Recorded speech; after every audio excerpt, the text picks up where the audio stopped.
السلام عليكم ورحمة الله وبركاته. معكم الدكتور مجدي عبد الرازق، استشاري جهاز هضمي وكبد وأمراض معدية.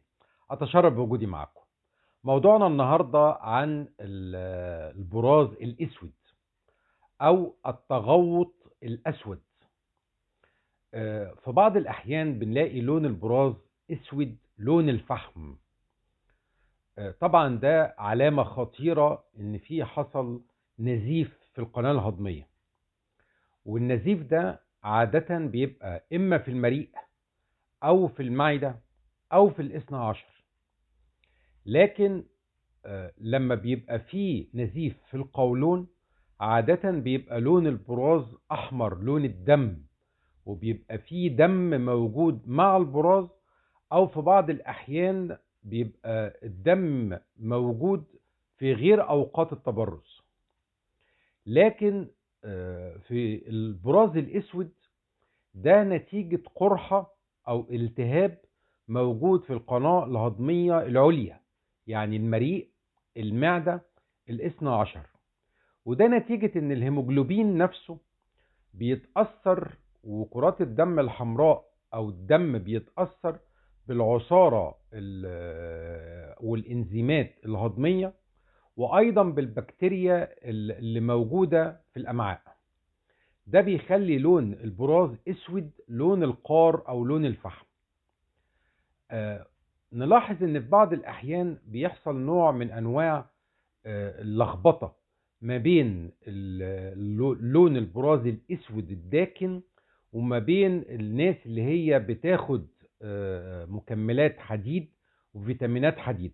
في بعض الاحيان ايضا بينزل البراز لونه اسود قاتم، لكن في معظم الأحوال اللي فيها مكملات حديد ما بينزلش أسود شديد السواد، بيبقى أفتح شوية من النزيف بتاع الجهاز الهضمي اللي هو القناة العلوية بتاعة الجهاز الهضمي.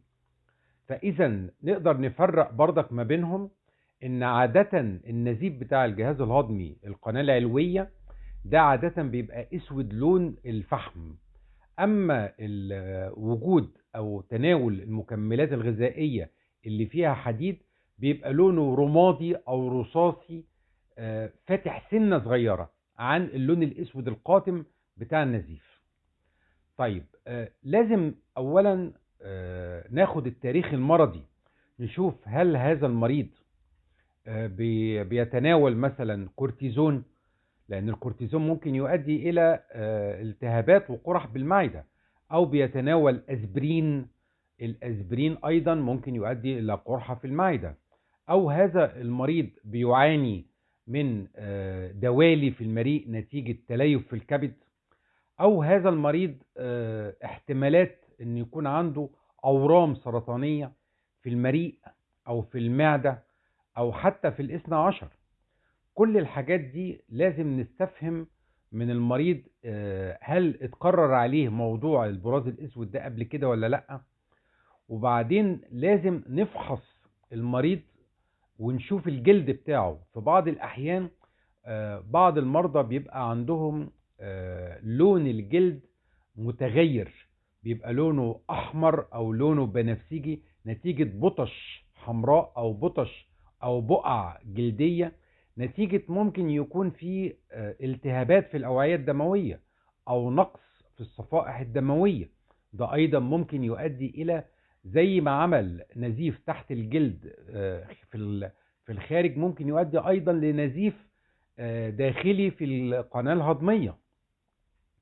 أيضا بنسأل المريض إذا كان بيعاني مثلا من اضطراب وراثي في التخثر في الدم او التجلط في الدم، لان في ناس بيبقى عندها هيموفيليا، والهيموفيليا ده مرض وراثي، وعادة بيبقى في الذكور اكتر من الاناث، وبيحصل لهم نزيف نتيجة اقل الاسباب.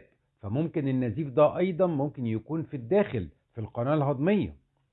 ايضا في بعض الاحيان ممكن المريض من كتر القيء بتاعه، يعني قيء متكرر، ممكن يحصل في عنده نزيف في المريء، ونسمي هذه الحالة متلازمة مالوري فايس.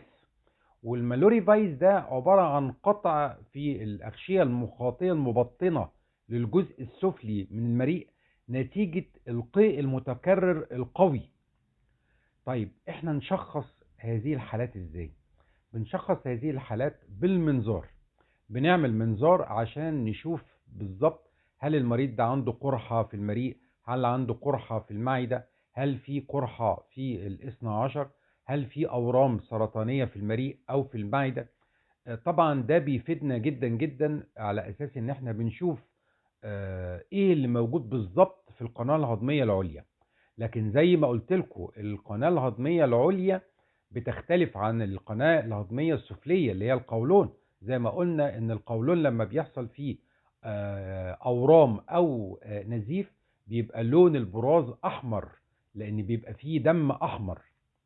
طيب بالنسبة للحالة العامة بتاعت هذا المريض، طبعا هذا المريض بيبقى عنده انيميا، وبيبقى عنده هبوط في ضغط الدم، وبعض الأحيان بيبقى بنلجأ لوسيلة إن احنا نعمل له اختبار للدم الخفي في البراز لو كان النزيف في القناة الهضمية العليا خفيف أو مش واضح.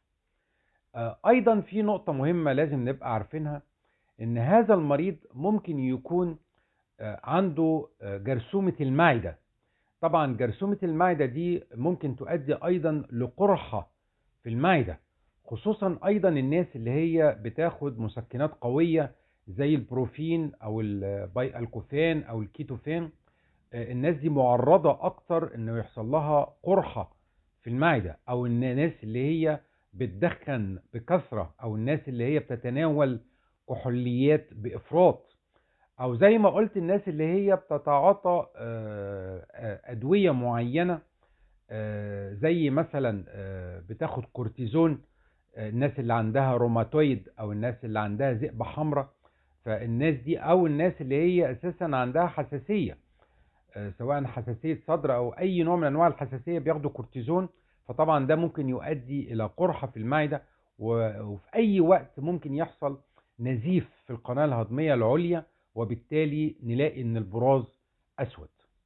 طبعا وجود البراز الاسود ده علامة خطيرة لازم ننتبه اليها، ولازم في الحالات دي بنعمل زي ما قلت منظار، وطبعا بنعمل صورة دم عشان نشوف الانيميا وكده. لكن مهم جدا جدا ان احنا يتم العلاج حسب الحالة. يعني لو الحالة قرحة او يعني دوالي حصل فيها نزيف، بيتم التعامل معها فورا لوقف هذا النزيف. أشكركم جزيل الشكر، أرجو أن كنتم تكونوا استفدتوا، والسلام عليكم ورحمة الله وبركاته.